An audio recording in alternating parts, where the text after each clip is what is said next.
Whenever people think of creating emotion, tone, or feeling through visual storytelling, the first thing that usually comes to mind is color. Now, this isn't really wrong or anything, but it's only half of the story when it comes to the elements that really drive setting the tone, whether it be for painting, illustration, or even film. Actually, most people probably have a film or two they think of when it comes to really stylistic color choices. Films that really exaggerate color to get that emotion across. Whether it's really driving home a feeling of playful warmth, dreamy eyes. All right, I get the picture. Really intense heat,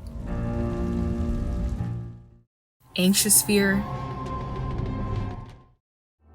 or sadness. And like I said, even though color is half of what makes up emotion and visual storytelling, it's still incredibly important. But the other half is made up of light and shadow. The idea of tone is the basis of what color is. How artists use light and shadow can really change how the visual read of emotion is. Specs Howard's School of Media Arts speaks on lighting affecting mood, saying, "One of the biggest and probably most important factors to strike up a certain mood or emotional reaction is lighting."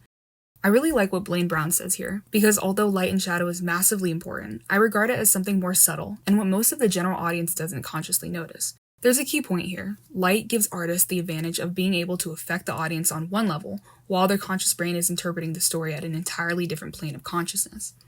But this isn't a modern concept at all. What I'm focusing on is the painters that set the standard for creating tone with light and shadow. Artists like Paolini, Rembrandt, and Renoir, all painters that created this foundation that modern artists learn from. The use of light and shadow is an essential factor in creating emotional depth and tone in a visual piece. Without this factor, paintings and other artworks would lack the sense of depth in their emotional reads.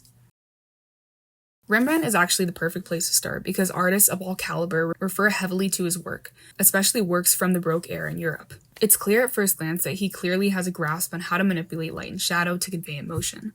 That's the reason why I call it the literal visual read of emotion, because you don't have to look too into depth to see the emotion. First Art Gallery writes, Rembrandt's remarkable ability to manipulate shadow and light elevated his paintings to a level of unmatched brilliance. Through his mastery of chiaroscuro and tenebrism, he imbued his works with a powerful sense of depth, drama, and emotional resonance. We can take a look at this painting and really separate each section that makes up the lights and the shadows. In art, highlighted areas are meant to draw the focus of the audience to that section, and it's usually to elevate a person or theme. People of power take this position, and in this painting, it's Captain Franz Banning Koch. He rests both in the lighter valued foreground of the painting and between two of the most highlighted subjects. In a larger scope, the majority of this painting is actually in darkness, which is meant to contrast the lightness of the main subjects. This actually brings up two terms that were brought up before: chiaroscuro, which is a focus of light and dark in a painting, and this is a term that we've heard throughout many of our art discussions, and tenebrism. Tenebrism is more specific to chiaroscuro because it describes a specific type of contrast that has purpose in creating focus on a subject or emotion in a piece. Rembrandt utilizes this technique with his intense contrast between the main subjects and the rest of the composition.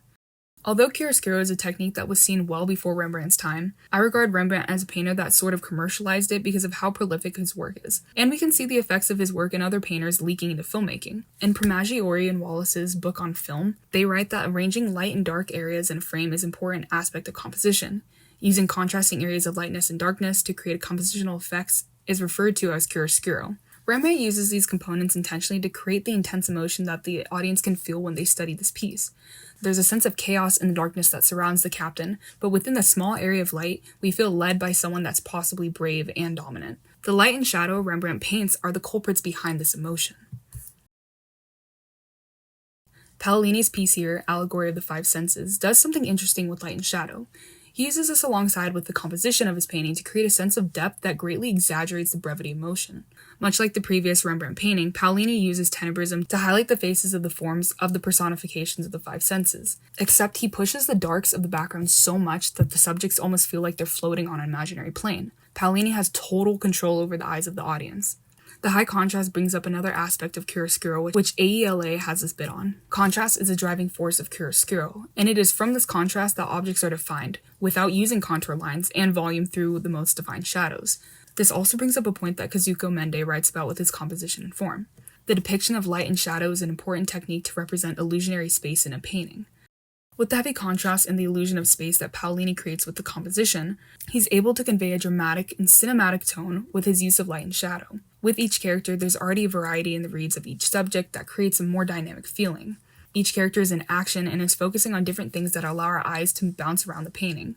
This movement relies on the heavy contrast of light and shadow to keep our eyes focused on the subjects at the center. It also complements the focal points by bringing to life the feeling of emotion of each character. Renoir's painting isn't actually unconventional, but I call it that because it significantly deviates from the other two paintings I mentioned in the video, because it doesn't really use chiaroscuro to create a sense of depth. At this point in time, Impressionist artists were given the liberty to experiment with new things like color theory and perspective to create depth over techniques like chiaroscuro and tenebrism. Despite this deviation, the reason why I include Renoir's piece is because it still uses value and literal lighting of the scene to convey an emotion of joy and liveliness. Impressionist painters loved capturing quick movements and the likeness of a crowd's energy. This scene focuses on a lively part with lots of people dancing, talking, and having a good time.